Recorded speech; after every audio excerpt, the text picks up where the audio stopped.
Ladies and gentlemen, in here with me at the Lloyd Erskine Sandiford Center, as well as those online, special good morning to everyone.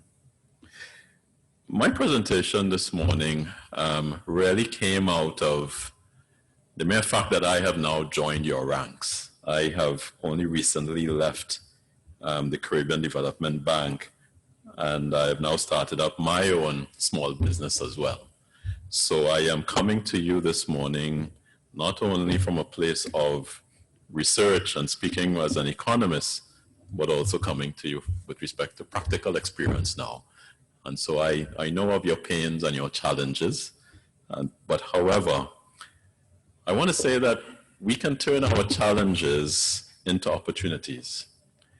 And since I've been doing my own small business, I've been working with a colleague of mine out of South Africa. And whenever we meet and we have our daily telephone conversations, he always greets me, "Justin, how are you doing? Are you winning?" And I thought that's always such a profound question to ask me. I say, his name is Hannes. I say, "Hannes, yeah, I am winning." And so I want to ask you today, coming out of my presentation, although we're in a very difficult period in time, there are many global trends around us, which I think if we were to really hone in on them, that we could actually win coming out of this COVID-19 pandemic. So my presentation this morning, just an outline, it's of course, it's important that we look at our challenges, many of those exacerbated by the COVID-19. But then I want you to look at the trends and opportunities that are abound, that are out there. Can we turn those challenges into opportunities?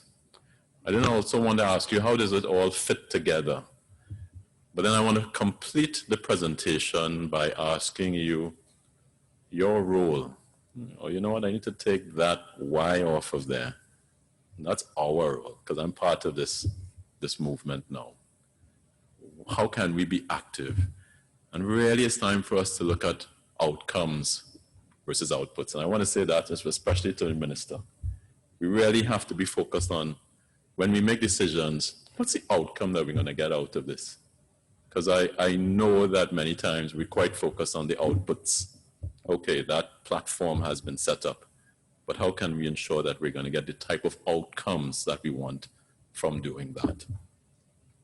So let me just go down. So challenges exacerbated by COVID-19. You know, COVID-19 has really revealed a lot to us.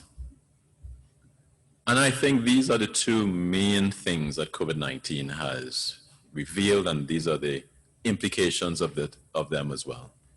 COVID-19, of course, there is a serious medical emergency. It's also leading to serious economic recession, which we're all feeling. But behind that is climate change. And I think for the first time around the world, many people are realizing, my gosh, you know, scientists were telling us, maybe about a decade ago or a decade and a half ago, world, watch out, there could be a pandemic. There could be a zoonotic transmission of a virus from animals to human beings, and that could cause a pandemic, but we didn't listen. Scientists are telling us, since maybe about 3 decades now, that the climate is warming. And we're not paying enough attention to that. But I think now we can see what it means when we have a sudden stop to our economies. And so I think these 3 things are really important. And then on the right of this slide, I think it's absolutely a necessity that we get rid of the inequalities that we have in society. Too many of our fellow brothers and sisters have found themselves in a situation that they can't cope. They don't have enough savings. We have too many people in our society that are simply working poor. We need to change this. And I want to, throughout this presentation, draw to your mind some ways which I think we can actually now work towards. We working as members of the micro, small, and medium-sized enterprise community, working towards solutions to these particular challenges that COVID-19 has now shed some light on. Now, the good thing about COVID-19 is that many more people around the world now realize that climate change is quite a serious challenge for us. And in fact, the next slide that I have was a survey done by GlobeScan of 27 countries done in June 2020. And what this revealed is that the majority of people in these countries now realize that climate change is a serious issue. But you know what also came out of this particular survey was that people who actually had a personal experience of climate change actually thought that it was much more important. So in fact, the top 27 countries there, you can see Mexico and Turkey, those persons there in particular felt that climate change was really urgent and we needed to deal with it. I would imagine that if this survey included many more Caribbean countries, that we would be at the top of this list because we know what climate change is doing to our nations, our economies, societies, and environment. Now, I thought that, while I was doing the research on this, I got some information around Accra Beach. This photo here is actually Accra Beach. Now, I was not aware that maybe around 30 years ago, a breakwater was put in place there. But before that breakwater was put in place, the yellow line that you see there was actually the high water mark. Now, although this photo is not as a result of climate change, I'm just trying to show you this for illustrative purposes because when we speak about climate change, we speak about stranded assets. And that's normally referred to oil and gas producers. You're not going to be able to take all of that oil out of the ground. That's a stranded asset. But I think, when we think about it for our purposes here in Barbados, and as we think about tourism, if climate change is happening and we're likely to see a rise in sea levels, and I looked at this historical, what would happen if our high water marks was to be much higher than they were now? What happens to the assets that we have on the coast? Really, really important things for us to think about. But the reason why I'm putting this here for you is to say, look, these are challenges, but we are the ones who have to now come up to solutions for this. Yes? Now, another challenge, of course, of the COVID-19 has been the impact on education, and I think we're probably going to see a generation of our children really feeling the negative impacts of this. I'm not going to spend too much time on this, but I also want to draw your attention to what the challenges that we're currently facing. So many things are colliding at this point in time. Of course, we didn't have the type of demonstrations that we saw across the world when it came to the death of Mr. Floyd in the US. But I think a lot of things are now coming together and we're seeing this colliding of many challenges. And how do we now navigate this? It's the climate change, it's the inequality, it's the impact on our education system. Now, the reason, ladies and gentlemen, I'm showing you many of these things is because you now have to see what are the trends out there and to adjust your business accordingly so that you can be in a position to win coming out of this. Now, I have to say to you that even before going into COVID-19, the region was on a kind of a bad path, For much of the last 2 decades, and this is a slide that I've used in many of my presentations previously, the average income of Caribbean countries was actually above the global average. But somewhere along, maybe around 2016 or so, we have now dipped below the world average. And when I was still at the bank, we did some analysis of this. And it showed that if this trend continues, the Caribbean would be amongst the poorest countries in the world by 2050. Now, I don't know about you, but I want to win. And I hope you want to win as well. And we, I think, have an obligation, not only for ourselves, but for our children, those coming who are not yet born, to change this trajectory. And I want to say to you as members of the Small Business Association, that this is our challenge and we must do something to turn this around. This slide here, I don't have to say too much. You know of the constraints that you face, and this was coming out of an IDB survey that was done for firms in Barbados, and shows you what are the serious obstacles that you face with respect to productivity and performance. But I can summarize all of the challenges that we have in the Caribbean in these four circles. We have a macroeconomic challenge where, of course, governments are spending a bit too much, running deficits, and of course debt levels are high. And I have to say, luckily the current government of Barbados is doing their bit to correct that. We have a productivity and competitiveness problem. You know, in the Caribbean, on average, in the last doing business survey that the World Bank did, we ranked about 125 out of 191 countries. Let me just say a little bit of statistics for you. Gaza and the West Bank is ranked 116. Now, ladies and gentlemen, I don't think it's right that a place that is in conflict should be ranked higher than our ranking with respect to ease of doing business. We need to change that. Human development, we have done fairly well as a region, certainly here in Barbados. But we still have pockets of things that we need to do. Unemployment is still high amongst our young people. In fact, as high as 40% in some of our Caribbean countries. And we all know the challenges that we have with the environment, which we spoke about with respect to climate change. We feel those impacts. And we have some cross-cutting challenges, which are an implementation gap and a regional approach gap. I want to say to you that when you think about your market certainly isn't only Barbados. Your market is all of the Caribbean. And let us use the Caribbean market as our petri dish so that we can then start to hone our skills and our products to start exporting to the rest of the world.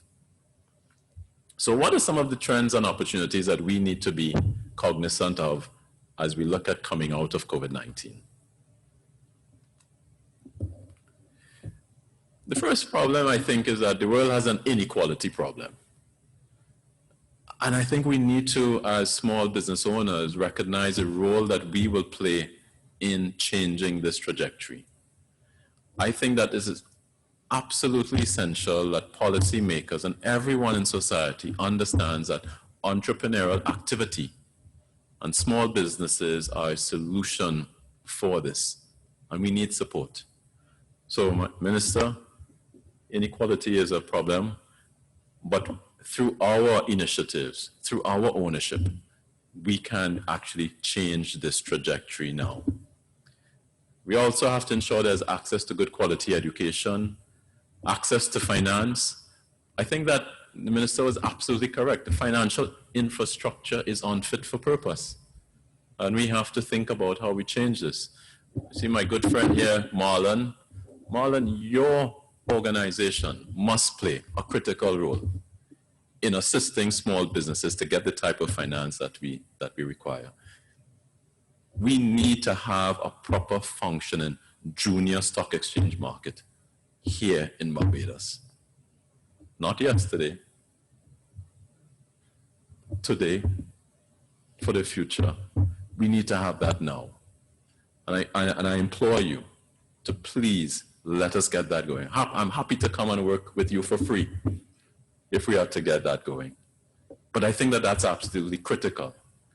Because really in the Caribbean, we have a lot of finance sitting down in the banks and in financial institutions, maybe in excess of US $50 billion. And we need to find some way to channel those resources into productive activity. Ladies and gentlemen, what I'm trying to show you here is that out of our challenges, we have significant opportunities to fix this. Next up, trends in technology. They have accelerated, and you know, things that we thought were probably only going to happen by 2030 are actually here today in 2020 and about to stay. I want to just hone your minds on one of the things here, and that's the third from the bottom. It's what's called DeFi, decentralized finance. I am telling you, after this conference, Google this and find out what's happening out there in the world. In fact, you are seeing people raising resources without the need for a centralized exchange. These are the things that are happening out there, and things are changing rapidly. I think that we, as members of the Small Business Association, and I'm saying we, I guess I need to join formally, we need to look at these trends and see what we can do to actually help us raise finance in a way.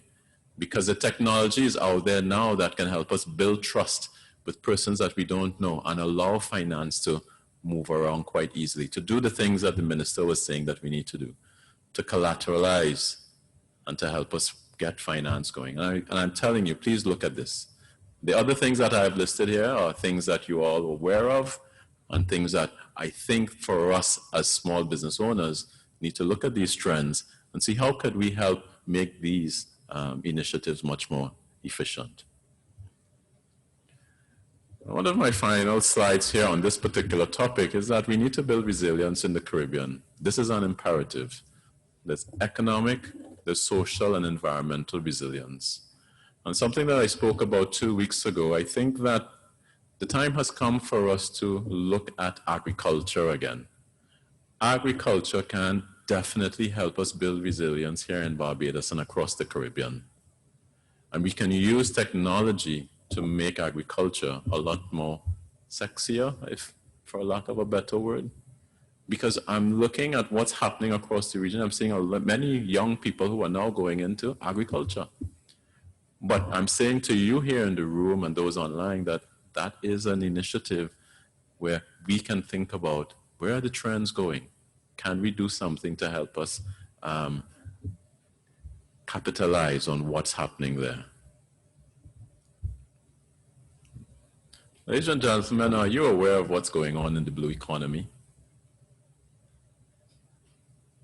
Barbados is actually one of the first countries in the world to have established a ministry that explicitly states the blue economy as its responsibility.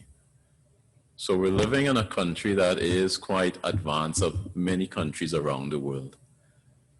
But are people aware of the opportunities associated with the blue economy?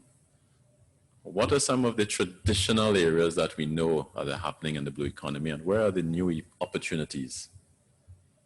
Here I've listed some of them: fisheries and aquaculture.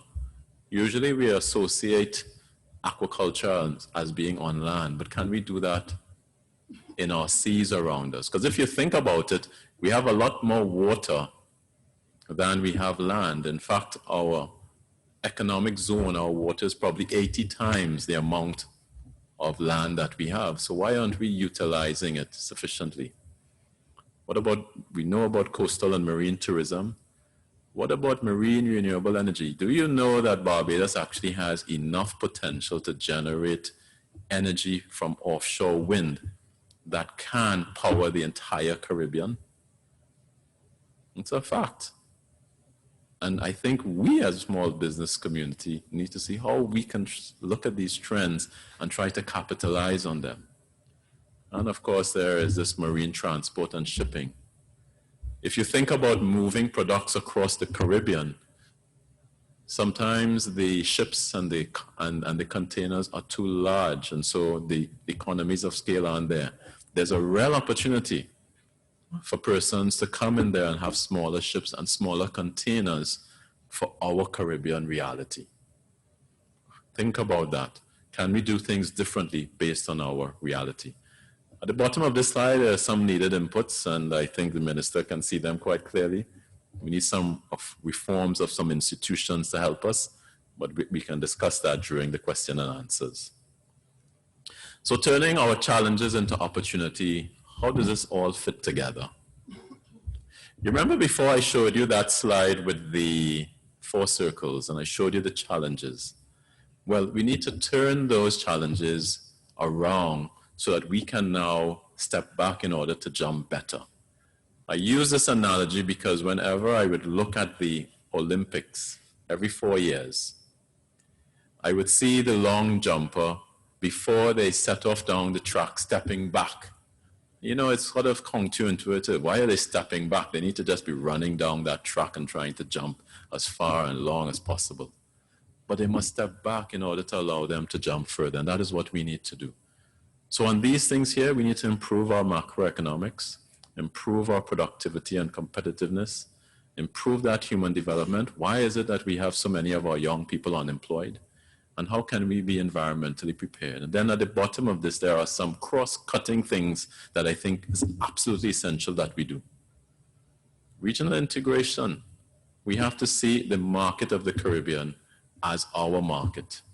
Gender equality is critical. We need to ensure that female-headed households have the same type of opportunities that male-headed households have.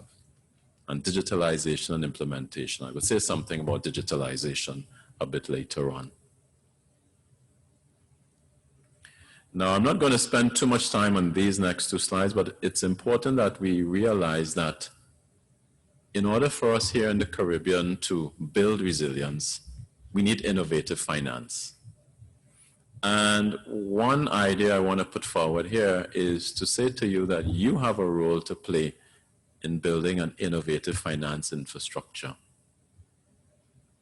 One of the ideas that I have is think about it. If the government says to us, we need to build a solar park, for example, so we can start generating all of our electricity based on our fantastic solar potential, or to start building out wind farms in the ocean. The government usually would say, okay, how am I going to raise the money for that? Or it might say to a large private sector firm, can you raise the resources for that? I would like to say to the government, let's think about this differently. How about if you come to the Small Business Association, you come to the credit unions, and we say, let's try to crowdfund this by utilizing the significant amount of savings that we have that we are not earning enough returns on.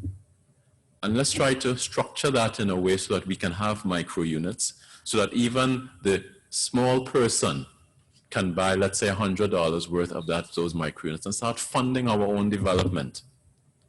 I would like to say to the government that this is the way of the future. This is the way of decentralized finance. And I think that there's a role for us to play. And let me just say what I think this means. I think that the Small Business Association, we could set up a resilience trust fund. I know I'm throwing a lot on you, Senator, but I'm just putting some ideas.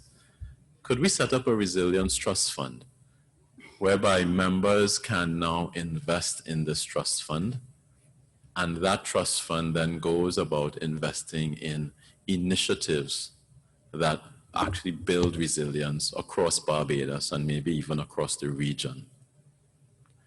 What would this look like? Well, we all know about unit trusts, and it's probably similar, whereby we can have our members buying units and holding those units. We can have a trustee managing that, and all of that money going into this Caribbean Resilience Unit Trust Fund or Small Business Resilience Unit Trust Fund. There's a management company that can manage this, and then we have fund managers who decide where they are going to invest based on what we say. Where do we want our monies to go? And I've just put 3 areas here. One is on debt relief. Maybe we could even lend to the government and say, okay, we lend you some money and reduce your interest rates and give you some help. We can do that ultimately, we are the ultimate stakeholders. We can channel resources into resilience building, and we can also channel resources into growth reforms. Just some ideas for you. This is what I think we can do. Once we've pooled our resources together, we start investing in areas. And here I've just put some of them there. I'm sorry that some of the fonts and the letters have gone away. So debt relief, resilience building, growth reforms. And of course, we can also invest in ourselves. That some of these resources can go towards providing the type of finance that small businesses also need. Some of what the minister said, that equity financing. We don't have to simply wait on angel investors or venture capitalists to come around. We can do this ourselves. And as you can see here, the arrows that I have is pointing towards Barbados.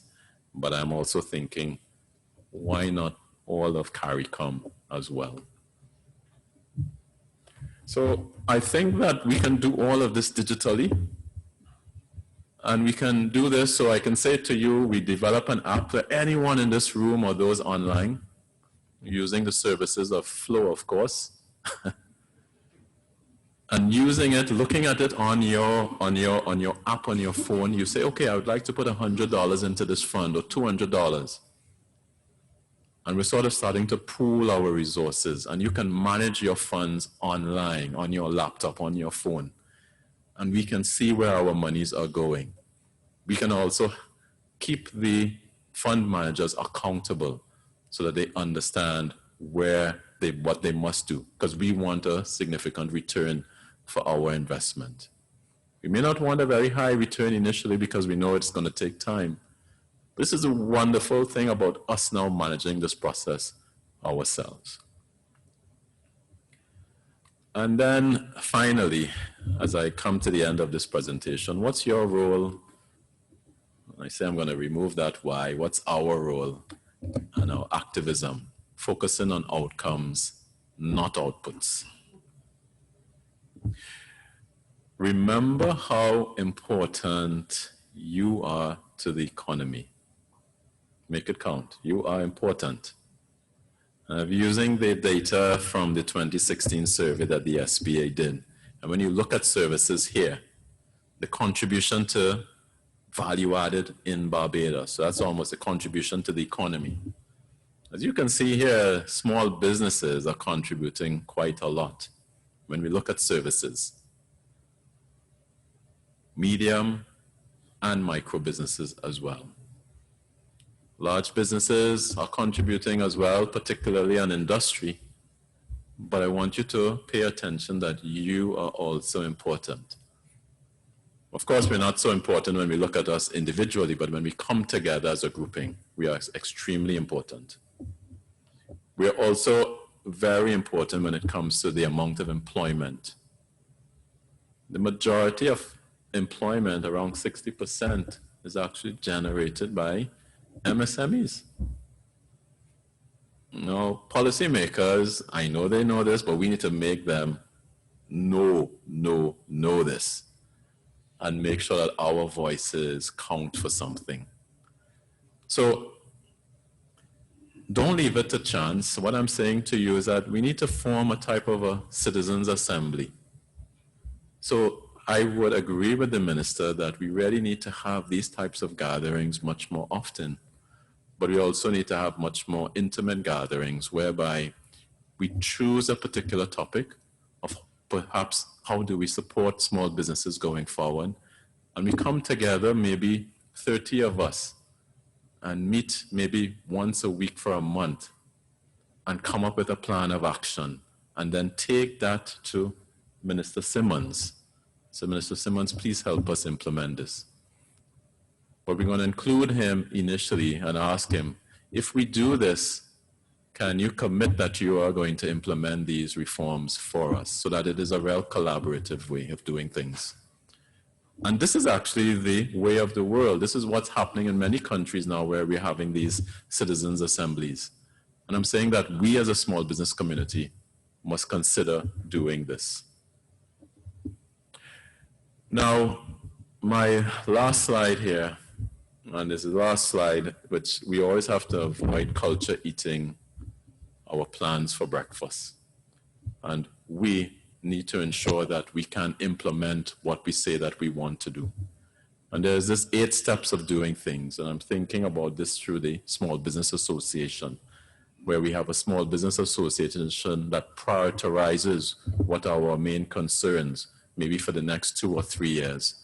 And we go through these various steps to help us ensure that they are implemented. So maybe by 2025, we know what we are trying to achieve based on the targets that we have put forward here. So ladies and gentlemen, that I believe should bring me to the end of my presentation.